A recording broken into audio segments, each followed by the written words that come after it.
हे बघा आज चिकन बनवलेला मसाला खूप भाजलं आहे बघा, चांगलं तेल सुटायला लागलं.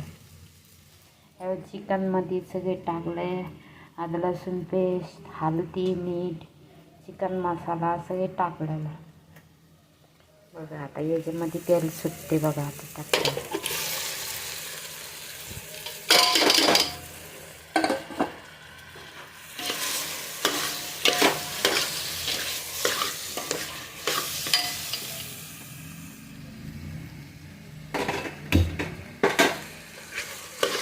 चांगला फ्राय करायचे, 5 मिनिट तरच फ्राय करायचे. कलर कसं झालंय बघा. पाणी गरम केलेलं आहे, थोडंसं गॅसमध्ये. लाईक करा, सबस्क्राईब करा. अर्धा किलो चिकन आहे.